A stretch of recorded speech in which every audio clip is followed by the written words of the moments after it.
G'day everyone, it's Warren from NQE Overland today. A short video on servicing my 2007 2.4 litre diesel Puma Land Rover Defender. Big anniversary for the vehicle. It's just about to click over 200,000 kilometres. Today we'll just do the oil, drop the oil, change the filter, do the fuel filter and the air filter. And I've got a new serpentine drive belt on order, so that should be in next week. I'll do another video on that. Then I'll do the gearbox. I've got the oil for that, transfer case and the diffs. And she should be ready to go on another big trip. So let's get into it. Okay, this is the equipment I put together. I bought a new set of ramps. Don't really need them for the Defender, but it'll just make it a little bit easier. This is the Australian Penrite engine oil, fully synthetic 5W30, compatible with the that 2.4 litre Ford diesel in the Land Rover. I've got 12 litres there, so that's plenty. I'll only need 7. This is the service kit I just got on eBay for a Defender. That's your fuel filter, oil filter, air filter in the bottom, and that'll be the sump plug and washer. A couple of rags, oil pan for the waste oil, and a funnel, and a full socket set. Should meet all my needs. So I think we'll do the oil first, since that's the messiest bit. Then we'll do the fuel filter, then the air filter.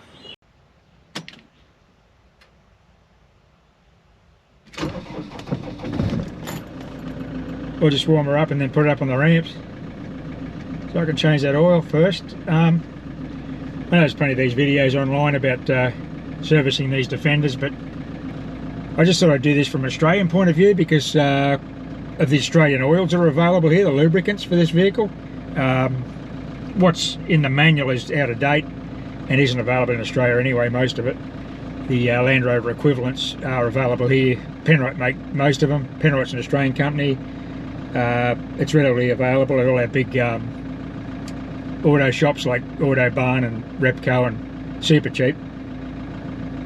That 5W30 litre, I got that for around $69. I think it was $69. It's usually $89 or something, so I was on special, but they come on special fairly often. So it was about $130 for the 12 litres of oil, so I'll have plenty of oil left over for top-ups.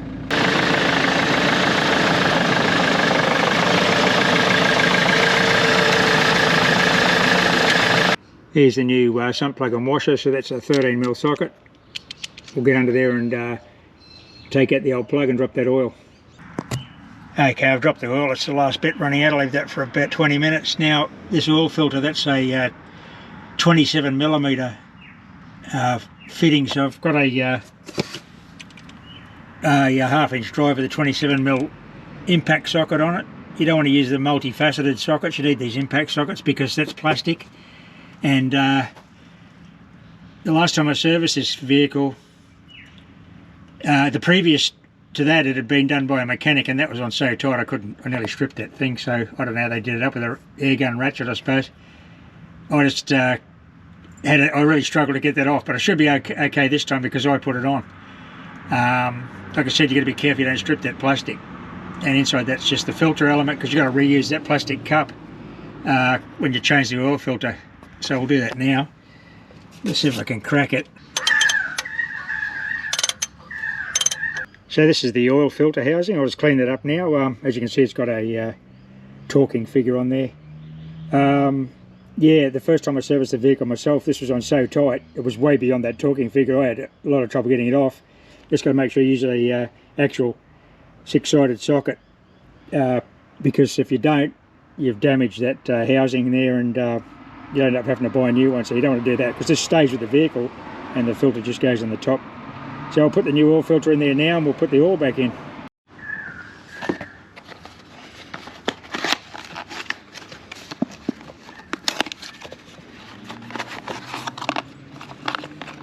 I got the new oil filter, the new rubber seal. Just put a smear of fresh oil on that when we seal it back up.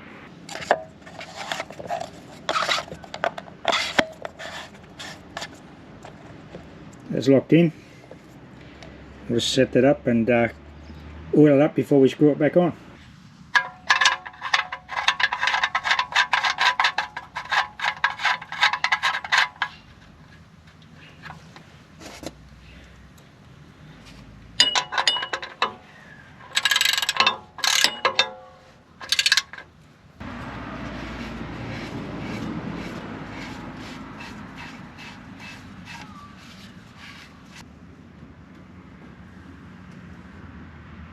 Okay, next we'll do the fuel filter.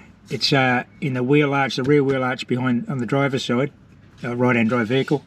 Behind this armour plate, there's this little keyway thing you got to crack, and this door comes off. There's a fuel filter. Now, when I started servicing this vehicle myself, because it had been long-term serviced by a Land Rover specialist, I was worried about this, you know, having to pressurise the line on the common rail, but he just said to me, no, he never does it. Just get the new filter, fill it with diesel, and crank it. And it might miss a couple of times, and it never does it in my experience. And Bob's your uncle, so we'll just take off the old filter, catch any spilling diesel, fill the new filter with diesel, and turn it over.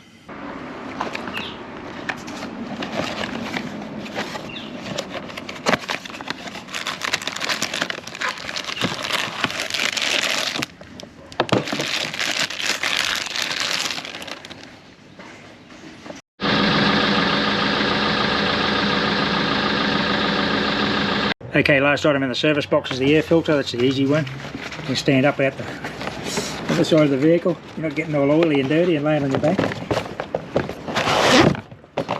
There we go. Be interesting to see what the old one's like, because we do a lot of dirt road work. So we do have a snorkel though, so that keeps it fairly clean, but it'll be a lot dirtier than that, I can guarantee it. Just a couple of clips on the top here. One on the rear end. And I'll just jiggle that out and I'll put the new filter in.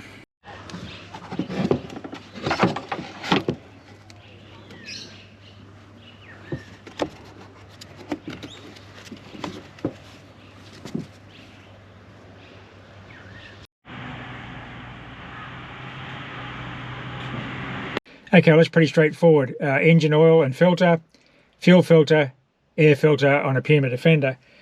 I had this vehicle serviced for many years at a Land Rover specialist, but when I decided to do it myself, the only thing that I was concerned about was that fuel filter with the pressurising the rail business, but it's not really necessary, as he pointed out.